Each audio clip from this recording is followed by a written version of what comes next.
राधे राधे दर्शकों।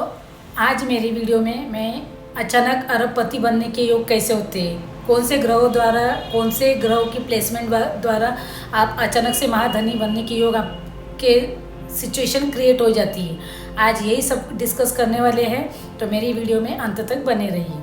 तो आइए जानते हैं। कुंडली के अगर सेकेंड और 12th हाउस में शुक्र उच्च का हो, स्वग्रही हो, पाप पीड़ित न हो, शुक्र के ऊपर कोई शनि राहु की दृष्टि न हो, तो यह योग अचानक अरबपति बनने के योग बनाता है। कुंडली के सेकेंड और 12th हाउस में शुक्र का होना बहुत अच्छा माना जाता है, उच्च का हो या स्वग्रही हो। अब आ जाते हैं दूसरे योग पर। तो कुंडली के 7th और 11th हाउस में शनि स्वग्रही हो या उच्च राशि का हो। वापस एक बार रिपीट करती हूँ। कुंडली के दूसरे, 7वें और 11वें भाव में अगर शनि स्वग्रही हो या उच्च राशि का हो, तो जातक शेयर मार्केट, लॉटरी, शेयर्स के द्वारा बहुत बड़ा धनी बन जाता है। यह दूसरा योग है।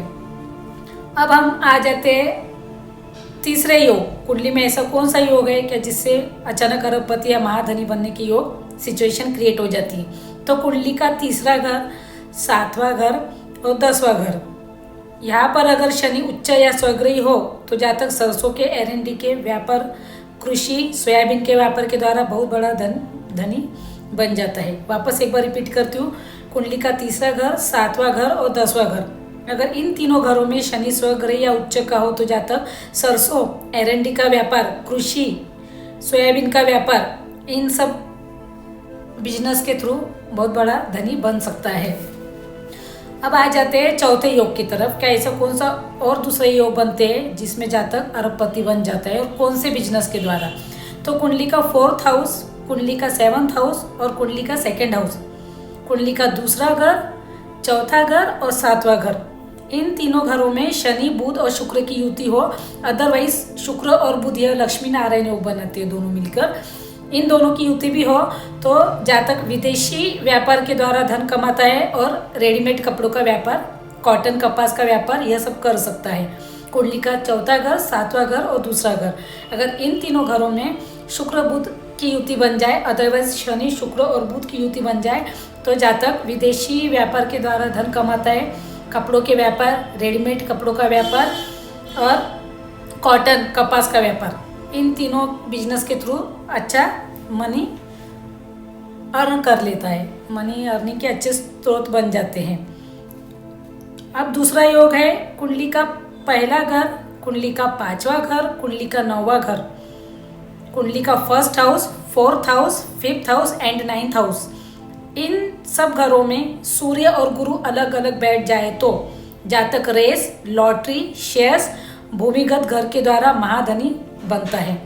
वापस रिपीट करती हूँ। कुंडली का पहला घर, चौथा घर, 5वां घर और 9वां घर, अगर इन घरों में सूर्य और गुरु अलग अलग बैठे हो तो इंसान को रेस में, लॉटरी में, शेयर्स के थ्रू भूमिगत घर के द्वारा महाधनी बनने का योग बन जाता है।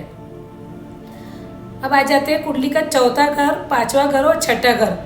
कुंडली का चौथा, 5वां, 6ठा, कुंडली का 9वां घर और कुंडली का 12वां घर, इन घर में शुक्र, गुरु, बुध अलग अलग हो तो कुंडली के 4th हाउस में, 5th हाउस में, 6th हाउस में, 9th हाउस में एंड 12th हाउस में शुक्र हो, गुरु हो, बुध हो, यह सब ग्रह अलग अलग बैठे हो तो कारखाने के द्वारा, फैक्ट्री के through, cotton mill, cotton shares, textile shares के द्वारा धन मिलता है। कल पूजों का व्यापार, इसके द्वारा अच्छी तरह से जातक धन कमाता है।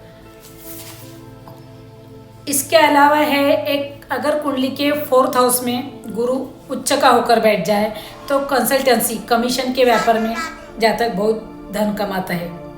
अब आ जाते हैं दूसरे योग की तरफ। तो कुंडली का दूसरा, 6ठा, 7वां और 11वां घर में चंद्रमा, बुध या शनि यह भी हो तो मशीनरी, कारखाने, फैक्ट्री के द्वारा अरबपति बनने के योग हो जाते हैं। कुंडली के 2nd हाउस में, 6th हाउस में, 7th हाउस में, 11th हाउस में अगर चंद्रमा हो, बुध हो, शनि हो, अच्छी राशि में हो, स्वग्रही हो, उच्च का हो, पाप पीड़ित ना हो, राहु के केतु की दृष्टि ना हो, तो कल पूजों का, मशीनरी का, कारखाना, फैक्ट्री, इन सब के थ्रू अरबपति बनने के योग बन जाते हैं। तो यह था दर्शकों अरबपति और महाधनी बनने के योग। तो आज की मेरी वीडियो में इतना ही बस। मिलते हैं मेरी अगली वीडियो में, तब तक के लिए जय श्री कृष्ण।